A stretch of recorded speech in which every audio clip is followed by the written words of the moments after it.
Hello again, everyone, and welcome back to the channel. I'm Jeff here talking about a story that's been out there for a little while, and this is the third time I'm shooting this because I've had technical issues, so I'm going to watch my microphone, make sure it stays on. But I wanted to talk to you guys about a story that was in my old backyard of South Carolina. Now, I've seen this on Zerohedge. I've seen it on Economic Ninja. I've seen it on Jason at 4. Lots of wild speculation about the F-35 that went missing.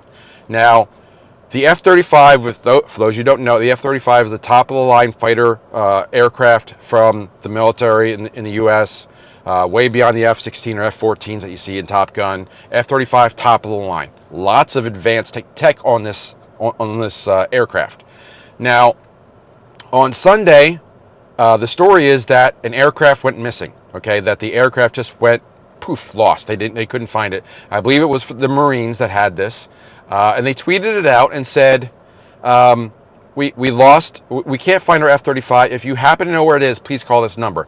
That's kind of weird. Now, more came out of the story. The pilot apparently ejected. It was based out of, I think, Beaufort Air Force Base near North Charleston. About an hour and a half from where I used to live in Myrtle Beach. But I've been down to Charleston and Point Pleasant and or Mount Pleasant and those areas. And it's pretty rural in that area down the State Route 17 corridor. You go Myrtle Beach, Murrells Inlet, Sunshine, or I think that's right. And then Georgetown, and then pretty much nothing for 45 minutes till you drive down into Mount Pleasant and then Charleston. So it's like a string of islands all tied together on the coastline. But you're an hour east of 95 on the drive. And then aside from Columbia, and a couple of other, like the state capital, South Carolina, and a few other spots where universities are at, like Clemson and the University of South Carolina, it's pretty sparse. It's pretty rural throughout most of the state. So it's easy, sure, things can be lost and things can be hard to find, but an F-35 usually leaves a pretty visible trace. Now, here's the strange parts of the story, and there's lots of them. First off, the pilot ejected, but he apparently left the autopilot on, and the plane, they lost track of the plane. Now, why can't they track the plane? They should have a black box and a beacon on the plane to find out where it is at all times, so it shows up on radar. It's got a transponder. They should know where it is. These are not cheap vehicles either. They're like millions of dollars, these things.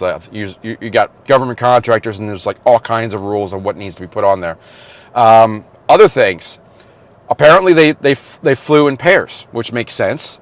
But for this very reason. So if you lose track of one, the other one can find out where it went. What happened to aircraft number 2? Where did that go, and why didn't that track this vehicle? Why didn't anyone capture this plane going down on a cell phone? That usually happens most everywhere. There's like 4 or 5 million people in South Carolina, so someone should have caught it. They caught the air balloon off the coast of Myrtle Beach early in the summer when that incident happened.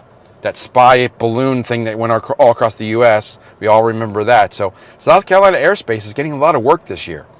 So you got an F-35. They lost track of it. They don't know where it went. They asked the public where it went and gave out a phone number to call. I did not call the number. I don't want to go on that list of calling that number. But then the Marines then grounded all military aircraft for 48 hours to do some homework or investigation on this incident. So that's strange. But some people are speculating, now this is where the speculation comes in, is that could these 48-hour window, because we have less aircraft available to investigate or respond to things, could that lead to a false flag event? Now, that will end today. That 48-hour period will end today. This is Tuesday, 2 days after the Sunday.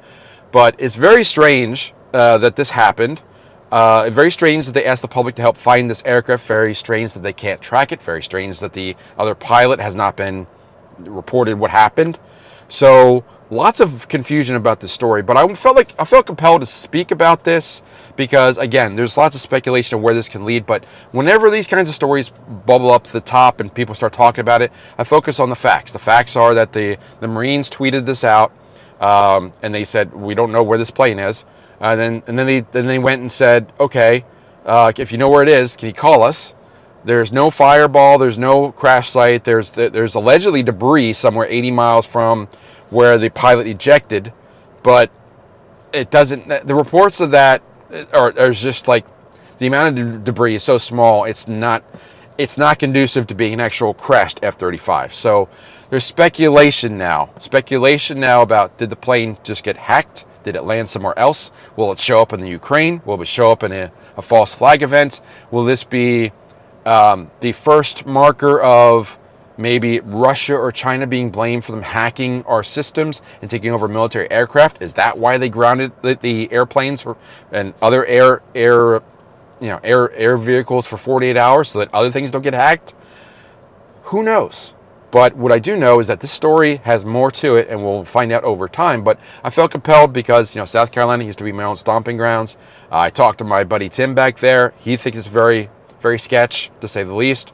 So what are your thoughts? Leave a comment down below. I check them all out. Look forward to hearing about it. But I'll keep track of the story too, even leading up to like our event next weekend in Vegas. Looking forward to seeing everybody there at the Silver Symposium. We got a lot of people coming, a lot to talk about. Going to be a lot of fun. Come up and say hi. Hope to see you there. But we'll track the story up until that point, and then whatever happens, we may even a couple of months later say, remember that story? So these are the kind of things you put in the back of your minds and reflect upon if something else bubbles up to the top and we tie things together. So a lot said today. I'm looking forward to reading your comments.